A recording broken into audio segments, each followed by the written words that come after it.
Las tensiones diplomáticas aumentan mientras negociaciones clave se estancan en temas delicados. Voces poderosas advierten que sin un objetivo político claro, incluso la estrategia militar más fuerte puede fracasar. Europa busca apalancarse en China, pero Pekín permanece impasible y la presión global crece. Detrás de escena, impactantes incidentes de seguridad, provocaciones encubiertas y situaciones peligrosas están reconfigurando el equilibrio, desde líderes mundiales bajo presión hasta preguntas explosivas en el escenario internacional.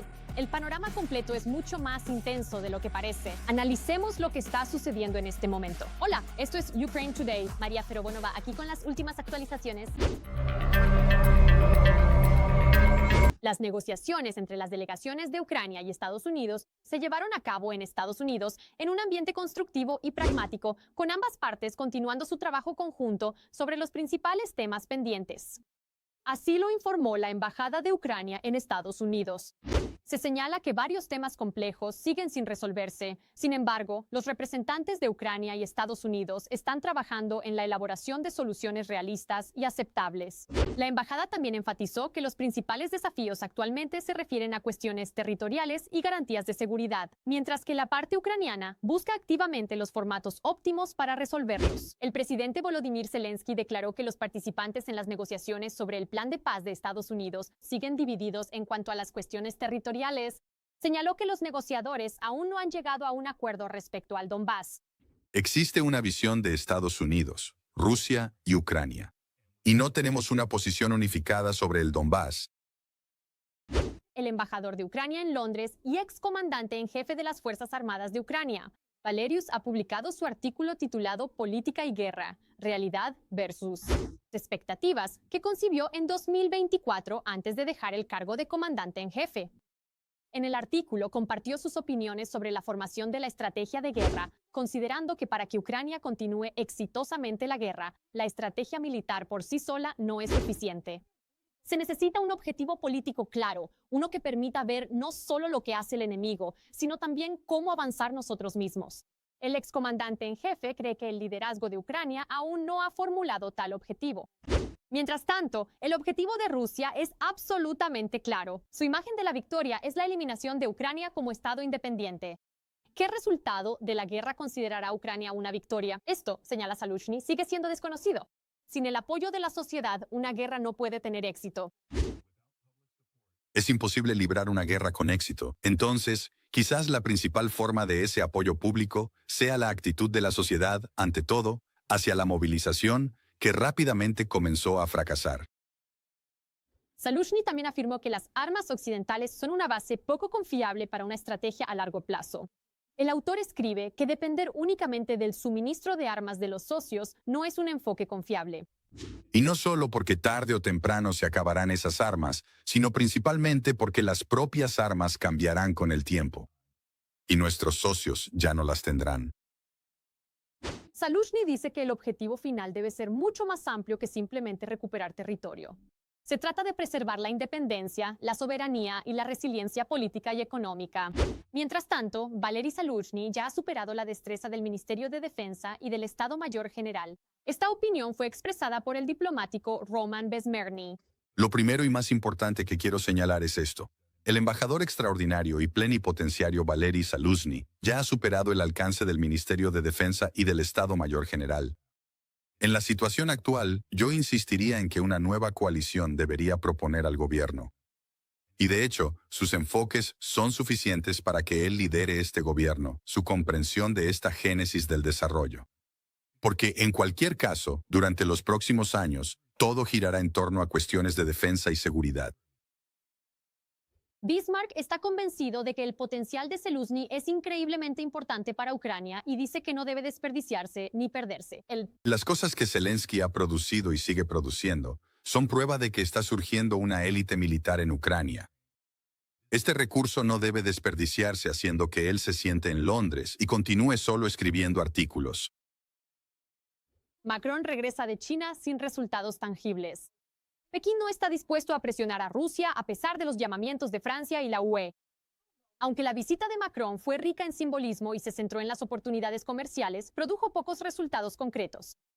Los expertos saben que es poco probable que el apoyo constante de China a Rusia durante la guerra flaquee, y Xi tiene pocos motivos para ampliar su influencia sobre Putin en nombre del plan de paz que el presidente ruso ha rechazado efectivamente.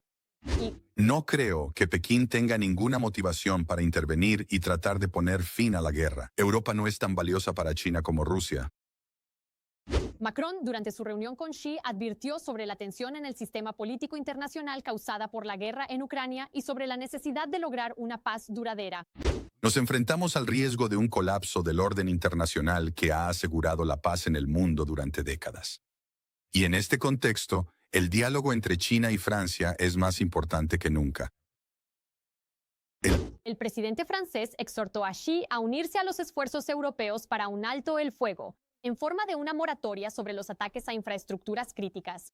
Xi no respondió directamente al llamamiento de Macron, pero afirmó que China apoya todos los esfuerzos orientados a la paz y pidió un acuerdo aceptable para todas las partes. Cabe recordar que Pekín nunca ha calificado la invasión a gran escala de Rusia en 2022 como una guerra. En su lugar, utiliza el término conflicto. Y aunque muchos funcionarios europeos han instado a China a contener a Moscú, la posición de Pekín ha permanecido sin cambios. China puede infligir un daño económico muy serio a la Unión Europea. Precisamente por eso, todas estas acciones y declaraciones, incluidas las del presidente francés, sobre pedirle a China que influya en Rusia, son meramente una formalidad. Hoy en día, nadie en Europa ni lo más mínimo cree que estos llamamientos a China vayan a producir algún resultado. Putin sigue haciéndose el ridículo, esta vez en el escenario mundial en la India. Durante su visita, un periodista indio lo enfrentó abiertamente con una pregunta incisiva sobre los ucranianos de habla rusa, poniendo al líder del Kremlin en una posición visiblemente incómoda. Incluso su habitual confianza, cuidadosamente ensayada, pareció resquebrajarse bajo la presión. Los observadores señalan que el momento expuso la debilidad de la narrativa de Moscú justo frente a la audiencia internacional. Todos los detalles clave, reacciones y momentos detrás de cámaras de la visita del líder ilegítimo y su reunión con el primer ministro Modi en nuestro informe completo. Los problemas con Occidente están obligando a aferrarse más a los viejos socios. El presidente ruso Putin voló a la India, un país importante. Él ama exactamente en la medida en que puede beneficiarse y sacar provecho personalmente de ello. Moscú le ruega a Nueva Delhi que salve el mercado ruso. Y para hacer que la visita pareciera aún más grandiosa, le montaron un espectáculo completo de Putin, histeria. A la llegada del dictador del Kremlin se desenrolló una alfombra roja.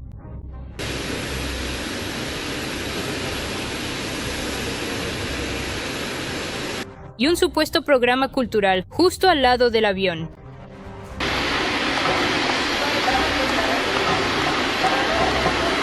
Me pregunto quién se beneficia más de esta visita. ¿Se trata, después de todo, de Putin o de la propia India? Es muy beneficioso para Putin porque, en primer lugar, demuestra que no es un paria. En segundo lugar, es un intento de mostrar que están trabajando activamente con aquellos países que no son potencias líderes. Hoy en día se trata principalmente del grupo de los 7, pero más bien colaboran activamente con economías globales significativas y consideran cuidadosamente el futuro que les espera. Creo que esta es la narrativa que se le venderá a Putin en el ámbito interno. Pero lo más absurdo aún estaba por llegar. Un canal de televisión indio transmitió una caricatura con Putin y el presidente de la India. Se ve a Modi y Putin conduciendo junto a numerosas torres petroleras, cantando alegremente una emotiva canción sobre su duradera amistad y fuerte vínculo.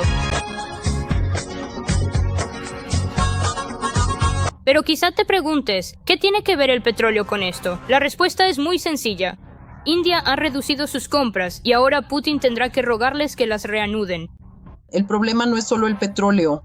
Se trata de socios económicos y comerciales clave para Rusia, que deben surgir ante la ausencia de relaciones comerciales con, por ejemplo, la Unión Europea, las cuales están disminuyendo rápidamente. El petróleo ruso realmente tiene que ir a alguna parte. Y todo esto es sumamente importante para Putin hoy en día. Durante la visita toda la grandeza. Putin logró mantener la compostura hasta que un periodista local le preguntó sobre los ucranianos de habla rusa de las ciudades ucranianas ocupadas, que apoyaban al Kremlin. El anciano acorralado. pero también estaban sorprendidos preguntándose cómo Putin pudo hacernos esto. Nosotros, su gente. Muchas de las mujeres con las que hablé estaban impactadas. ¿Qué se le puede decir a la gente del este de Ucrania cuyas familias están realmente en Rusia, que se mueven regularmente entre Rusia y Ucrania? ¿Qué les diría a ellos? No entendí la pregunta. Sorprendidos porque Parece que la gente en Rusia ha dejado de ser exigente con las importaciones indias, porque una de las razones de la visita de los habitantes del búnker es precisamente aumentar las compras de productos indios. Los contactos con la India son mucho más preferibles que los contactos con China, por sorprendente que parezca. Porque, en primer lugar, en Rusia hay un gran temor a la expansión china. En el lejano oriente, las actitudes hacia los chinos son generalmente muy negativas. Tales lazos profundos con la India serán mucho mejor recibidos por el público ruso que los lazos con China. La India, por su parte, quisiera obtener un par de aviones de combate y sistemas de defensa aérea de Rusia, aunque parecería que la propia Rusia también podría necesitarlos. La cuestión es desarrollar la industria de la aviación en la India, que busca adquirir los sistemas de combate más modernos, incluidos aviones de quinta generación. Rusia, a su vez, ha prometido garantizar el suministro ininterrumpido de combustible. Me pregunto, ¿tendrá Rusia suficiente para sí misma? No hay que preocuparse por los suyos, por los propios. Mantente en silencio. Y por ahora, Putin piensa que los suyos realmente no alzarán la voz. Por alguna razón, hoy Putin está seguro de eso. Si yo estuviera en su lugar, no estaría tan seguro. Pero Putin cree que puede callar a los suyos. Pero la India, como socio, es muy importante hoy en día. Pero lo más sorprendente de la visita de Putin es lo que no es visible. Propaganda. Rusia ha acordado poner en marcha hoy una oficina india para Rusia. ¿Pero por qué sería eso? Esta propaganda funciona muy bien. Y en ese sentido creo que avivarán el sentimiento antiamericano, alimentarán el sentimiento antieuropeo. Y quisiera llamar la atención sobre un artículo de Alexander Stubb que se publicó recientemente, donde escribe que el principal campo de batalla global se desarrollará precisamente en los países del sur global. En el contexto del aislamiento internacional y la presión de las sanciones, Moscú enfatiza de manera demostrativa su cercanía con la India, calificándola casi como la potencia más poderosa. Cualquier cosa, siempre y cuando estén de acuerdo. Es absolutamente necesario que desarrollemos una cooperación militar sólida y una cooperación técnico-militar integral, porque sencillamente es un Estado verdaderamente poderoso, un centro de poder significativo e influyente en toda Asia. Y es de suma importancia para nosotros construir de manera diligente relaciones muy cercanas, excepcionalmente sólidas y verdaderamente mutuamente beneficiosas con ellos, fomentando una asociación profunda y duradera. Además, incluso antes de la visita de Putin, Rusia e India resolvieron un asunto pendiente 10 años. Delhi acordó arrendar un submarino nuclear de Moscú por $2.000 millones durante 10 años. Me parece que el punto principal aquí es que recientemente fuimos testigos de una escalada del conflicto armado entre India y Pakistán. Y de hecho, las cosas no iban demasiado bien para la India allí. Creo que el tema del armamento es bastante importante para la India. No sé quién hizo concesiones a quién, pero al parecer realmente necesitan también el submarino. Aunque las relaciones con India parezcan amistosas, las sanciones y el aislamiento obligan a Putin a esforzarse para no perder socios como estos. Cada voz cuenta. Únete a nuestra comunidad, apoya el periodismo independiente y ayúdanos a traerte la verdad desde Ucrania. Hazte miembro de Ukraine Today. Únete a nosotros ahora. El presidente Zelensky escapó por poco de un ataque con drones cuando la aeronave de Volodymyr Zelensky partía de Irlanda. Según el diario, se detectaron 4 grandes drones dirigiéndose hacia el espacio aéreo cerca del aeropuerto de Dublín. La aparición de estos drones cerca de la zona de vuelo generó de inmediato serias preocupaciones de seguridad y provocó una reacción internacional. Al mismo tiempo, el incidente reavivó las discusiones en torno a las llamadas cintas de Macron, que supuestamente afirman que Estados Unidos traicionó a Ucrania y Europa. ¿Cómo están conectados estos eventos y qué significan realmente? Todos los detalles cruciales en nuestro informe completo. Ataque con drones al avión presidencial cerca del aeropuerto de Dublín. El 4 de diciembre, la publicación irlandesa The Journal informó que, a última hora del 1 de diciembre, 4 drones no identificados de tipo militar violaron la zona de exclusión aérea y sobrevolaron el mar en dirección a la ruta de vuelo del avión que transportaba a Volodymyr y Olena Zelensky. Esto es hasta el punto de que Europa necesita darse cuenta de que la guerra no está ocurriendo solo en algún lugar cercano. La guerra ya está en Europa, directamente en los países de la Unión Europea, y el ataque al espacio aéreo, la restricción de los países europeos para usar su propio espacio aéreo porque podría ser bloqueado por drones rusos. Esto es un recordatorio de que no se debe descartar, entre otras cosas, la posibilidad de buscar una respuesta militar a las acciones rusas. El presidente y la primera dama de Ucrania llegaron a Irlanda en la noche del 2 de diciembre.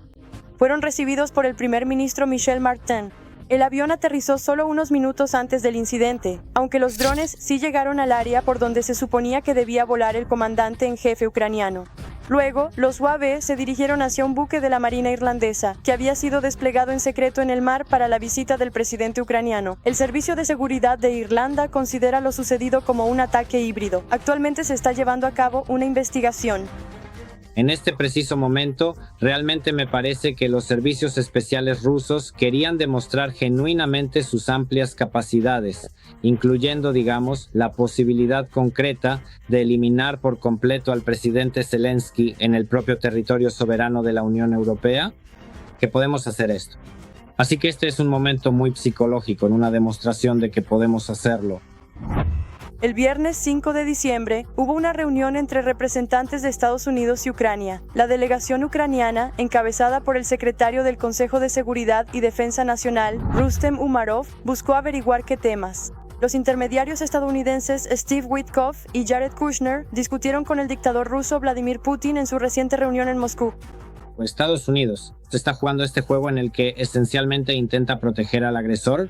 Al mismo tiempo, es necesario recordar constantemente a Estados Unidos. En todas esas reuniones en Miami y en otros lugares hay que recordarles, chicos, que existe algo llamado derecho internacional. También existe el concepto de derecho interno estadounidense. Hay una ley aprobada en 2017 que establece que Estados Unidos nunca reconocerá ningún territorio anexado por Rusia de Ucrania. Así que cuando dicen que reconocen Crimea, están violando su propia legislación.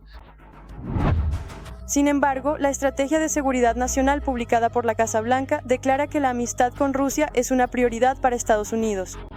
Cualquier acción que los votantes desaprueben fuertemente llevará a su derrota en las elecciones. Permítanme recordarles, queda menos de un año para las elecciones en Estados Unidos. El 2 de noviembre de 2026 habrá elecciones para la Cámara de Representantes y también para un tercio del Senado. Y aquí, ante todo, los políticos republicanos entienden que las recientes, hagamos una analogía con Ucrania, elecciones locales del 4 de noviembre de este año mostraron una victoria total para los demócratas, no porque los demócratas sean tan buenos, sino porque fue un clásico voto de protesta. Estados Unidos. El vicepresidente J.D. Vance cree que en un futuro cercano podemos esperar buenas noticias respecto a la resolución de la guerra de Rusia contra Ucrania. Según Vance, Estados Unidos ya ha avanzado en este tema, pero aún no ha llegado a la meta. Estados Unidos está haciendo concesiones constantemente a Rusia. Vito y Kushner vienen y les dicen a los rusos que están listos para hacer esto y que están listos para reconocer parte del Donbass, están listos para reconocer Crimea y así sucesivamente. Y los rusos, en vez de decir, ok, genial, necesitamos esto, dicen, oye, ¿puedes también hacer esto? Y puedes hacer aquello. Y estas concesiones al agresor hacen que el apetito del agresor crezca. Y esto puede jugar tanto a tu favor como en tu contra. The Wall Street Journal, citando a sus fuentes, escribe que los líderes europeos están aconsejando al presidente Zelensky que no acepte las demandas de Rusia sin garantías de seguridad por parte de Estados Unidos. Según Spiegel, durante la conversación, los líderes europeos expresaron su preocupación de que Estados Unidos podría traicionar a Ucrania en el tema de los territorios sin ofrecer claridad sobre las garantías de seguridad. Los servicios de seguridad en Rusia están utilizando provocadores para fabricar casos penales relacionados con la guerra. No importa si hay una víctima real o un daño real. Esta táctica de provocación por parte de las fuerzas del orden ya era común incluso antes de la invasión a gran escala, pero después de 2022 se expandió drásticamente. Convertirse en parte integral del sistema de procesamientos penales por motivos políticos. Nuestros periodistas tienen todos los detalles. Mirar. Los servicios de seguridad rusos utilizan provocadores para fabricar casos criminales contra personas que no están de acuerdo con la guerra. Pero si se mira más de cerca, detrás de los números secos y de la redacción oficial se esconde todo un sistema de trampas que funciona casi como un reloj. Un provocador no es solo un informante o un soplón. Empuja activamente a las víctimas a realizar acciones que las autoridades rusas consideran delitos. Y como el progreso no se detiene, los métodos que utilizan los provocadores también están cambiando. Un nuevo informe del Proyecto de Derechos Humanos Memorial afirma que el sistema primero identifica a las personas. Es muy sencillo. Alguien da me gusta a una publicación, comparte una noticia, escribe un comentario. Eso es suficiente para que los servicios de seguridad tomen una decisión. Aquí el objetivo potencial. Las víctimas suelen ser quienes publican comentarios emocionales y comparten sus opiniones políticas en las redes sociales. Luego los provocadores entran en escena. Son amables, atentos y saben hablar de una manera que genera confianza en la persona. Ofrecen ayuda, consejos, dinero, contactos o a veces simplemente una conversación amistosa que parece segura y normal. Los provocadores no son vecinos ni conocidos que escriben denuncias, sino agentes experimentados de los organismos de seguridad. Ellos conducen deliberadamente las conversaciones de tal manera que preparan un caso para iniciar un proceso penal y recopilan la mayor cantidad posible de elementos del delito, documentan la intención en la correspondencia, provocan a la persona para que realice acciones específicas, como comprar botas tácticas o componentes para incendiar un edificio. Cada palabra, cada gesto es grabado. A veces, los provocadores te piden que llenes un cuestionario, hagas una lista o tomes una foto. Todo esto después se convierte en evidencia. Y es precisamente en esta etapa cuando una persona común comienza a convertirse en un acusado. Lo primero que el agente al otro lado de la pantalla necesita hacer es acercarse a ti. Se inicia una conversación amistosa. Poco a poco la persona gana tu confianza. Y solo después de varias semanas, o a veces incluso meses, empiezan las conversaciones sobre política o actitudes hacia las acciones militares. Simplemente participar en correspondencia o reuniones es solo parte de la vida cotidiana. Pero en estos casos es una trampa. Cada acuerdo para establecer contacto, cada acción, se convierte en motivo de acusación. La persona no cometió ningún delito, simplemente fue involucrada en una situación que fue preparada deliberadamente. Ella es Polina Evtushenko, tiene 24 años y vive en Togliatti, una ciudad famosa por su industria automotriz. En la mañana del 12 de julio de 2023, libre, Evtushenko llevó a su hija al jardín de infancia y cuando salió por la puerta del jardín se encontró en el suelo. La derribaron, la atacaron por la espalda. Simplemente, Polina estaba y sigue estando en contra de la guerra, algo sobre lo que había escrito repetidamente en las redes sociales antes de su arresto. Apareció en su vida un cierto residente de Samara, a quien, según la investigación, supuestamente estaba persuadiendo para cometer traición. El informe también documenta numerosos casos en los que provocadores actuaron bajo la apariencia de extranjeros. Supuestamente ofrecen cooperación, creando la apariencia de una conexión internacional, pero en realidad todo es una trampa. Una persona termina implicada en un caso penal sin ningún motivo real. A veces, la trampa funciona de una manera casi cómica. Por ejemplo, a alguien le ofrecen una reunión que parece una simple ayuda para salir del país. Aceptan. Un mes después, resulta que esto ya forma parte de un caso penal. El esquema es simple, pero funciona como un reloj. Las provocaciones se llevan a cabo regularmente, a menudo después de que una persona ha expresado opiniones pacíficas o insatisfacción con el gobierno. Parece que todo está preparado para que cualquier paso, cualquier palabra, pueda ser usada en tu contra. Tú deberías tener cuidado si te piden que envíes una declaración en video o una foto con un texto específico. Por ejemplo, podrían pedirte que demuestres que estás en contra de la invasión y que publiques cierta foto o video en tus redes sociales. Bajo ninguna circunstancia deberías unirte a chats o grupos a petición de una persona desconocida. Sin embargo, como muestra la investigación, todo esto realmente funciona en Rusia. Decenas de casos, decenas de personas atrapadas mediante operaciones encubiertas, que en el papel parecen convincentes. Pero en la vida... En realidad, estas no son más que meras trampas engañosas, diseñadas para confundir y atrapar a quienes se acercan sin precaución.